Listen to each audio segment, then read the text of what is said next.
Assalamualaikum warahmatullahi wabarakatuh.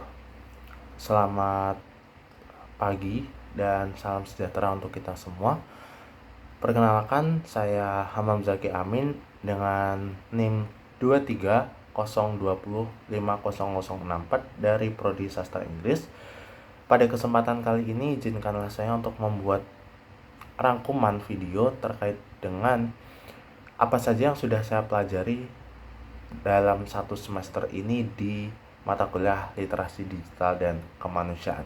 Sebelum itu, setidaknya saya telah mempelajari kurang lebih 9 bab yang setiap minggunya telah dipaparkan dan sudah dijelaskan oleh dosen-dosen hebat di Universitas Negeri Semarang.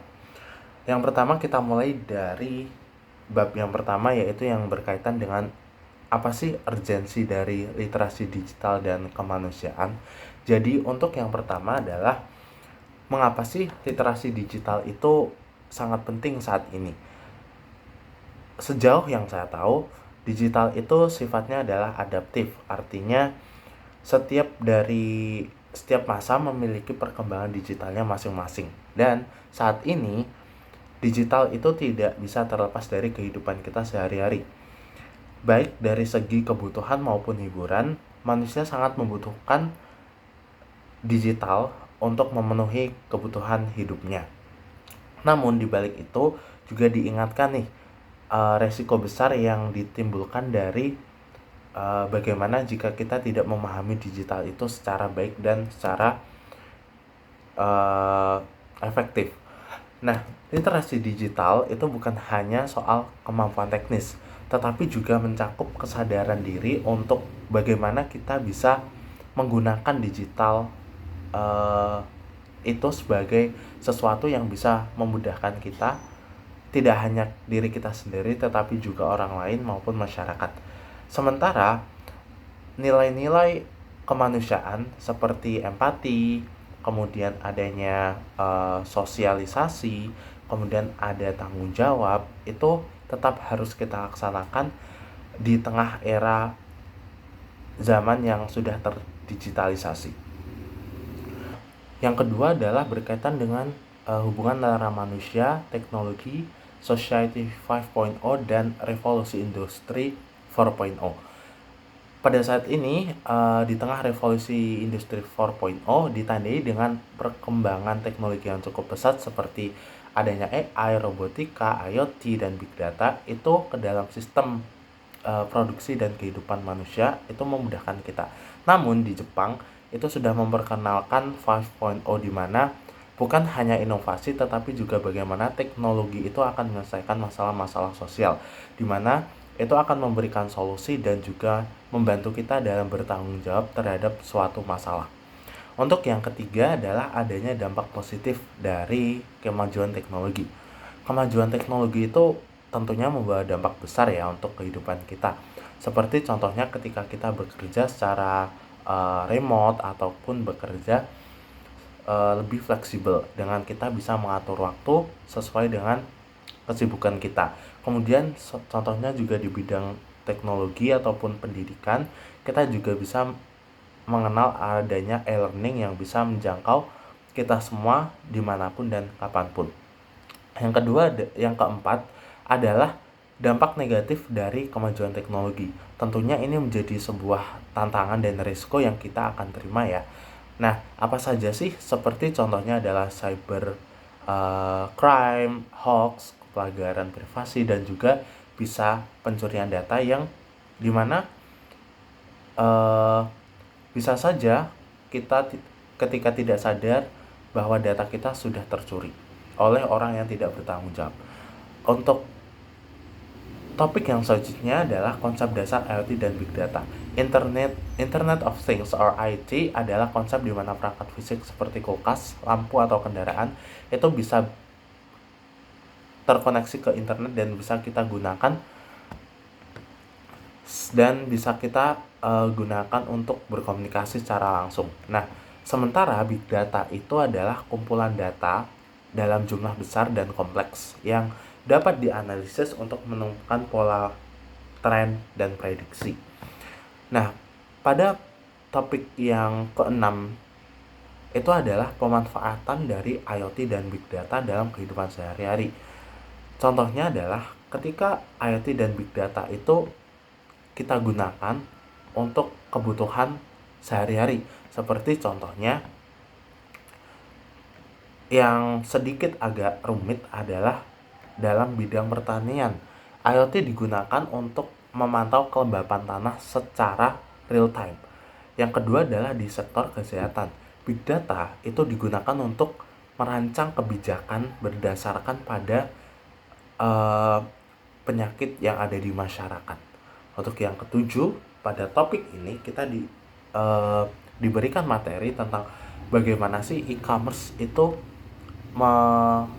mempengaruhi kehidupan sehari-hari kita. Nah, e-commerce itu sangat lekat dengan kita, di mana seperti adanya Shopee itu akan membuat kita mudah untuk berbelanja. Selain itu, kita juga bisa melakukan penjualan di sana. Kita bisa sebagai penjual ataupun pembeli di e-commerce, yang dimana itu akan meningkatkan sistem ekonomi kita, dan yang awalnya dari tradisional berubah menjadi sesuatu yang lebih terdigitalisasi. Pada slide pada topik ke-8 ini kita akan membahas tentang AI atau Artificial Intelligence, di mana AI ini merupakan kecerdasan buatan yang memungkinkan mesin berpikir atau menyelesaikan masalah itu seperti selayaknya manusia. Contohnya adalah ketika kita menggunakan ChatGPT atau Siri, ketika kita menggunakan iPhone. Nah, apa saja sih yang berpengaruh terhadap kehidupan kita? Ya tentunya masalah lapangan pekerjaan, kemudian selain itu juga adanya beberapa hal yang sebetulnya tidak bisa digantikan AI, dan itu hanya bisa dilakukan oleh manusia, seperti kreativitas, kemudian ada empati, kemudian ada sense of something, seperti contohnya ketika seseorang itu membuat art atau lukisan, AI tidak bisa seperti manusia. Nah, pada topik yang ke-9 itu tentang etika cyber dan penggunaan internet yang bijak. Pada dasarnya, ketika kita mengetahui etika cyber, artinya kita tahu ketentuan dan konsekuensi yang akan kita dapatkan ketika kita menggunakan internet. Nah, contohnya, setiap kita menulis komentar, itu artinya kita telah menyuarakan pendapat kita kepada orang lain, sekalipun itu sifatnya adalah virtual atau jarak jauh. Namun hal ini bukan berarti kita lepas tanggung jawab, karena pada dasarnya itu hanya beralih dari yang sistemnya tradisional menjadi yang digital. Oleh karena itu, kita sebagai orang yang seharusnya paham tentang etika cyber, kita harus menjaga setiap komentar yang kita lontarkan kepada orang lain. Nah, kemudian juga hal itu akan mempengaruhi kita sebagai orang yang akan menggunakan internet itu secara bijak atau tidak. Bijak atau tidaknya itu berdasarkan dari bagaimana kita memahami siklus dari internet itu, karena sedikit saja kita salah, itu akan berdampak buruk bagi kita. Ingat bahwa akan ada rekam jejak digital yang tidak akan bisa hilang, sekalipun kita sudah melupakannya, tetapi kita tidak tahu, kadang orang lain itu bisa dengan mudah untuk menemukan dokumen atau arsip kita yang bersifat digital. Oleh karena itu, bersikap bijak itu merupakan sesuatu yang harus dan kita terapi. Kemudian pada topik yang ke-10 kita diberikan salah satu materi yang cukup banyak seharusnya ini diperhatikan oleh setiap orang, yaitu terkait dengan UU ITE. UU ITE sendiri di Indonesia ini merupakan sesuatu yang sifatnya itu wajib untuk dipahami dan dimengerti oleh setiap orang. Karena dengan kita memahami UU ITE secara tidak langsung, itu akan membentuk pribadi kita itu sebagai pribadi yang cerdas dan juga selektif. Dengan dimana ketika kita memahami hal itu, kita secara sadar bahwa dunia dunia maya ini seperti yang kehidupan kita pada sehari-hari. Kita adanya pelanggaran, adanya dampak negatif, adanya berdampak positif, itu akan membuat kita untuk lebih berhati-hati terhadap sesuatu. Apalagi dunia maya itu merupakan dunia yang cukup kejam, karena orang lain bisa saja dengan mudah untuk menjatuhkan kita secara instan. Nah, untuk yang pada topik ke-11, yaitu berkaitan dengan perilaku sosial di era digital. Media sosial itu sudah mengubah kita untuk bersosialisasi dengan orang lain.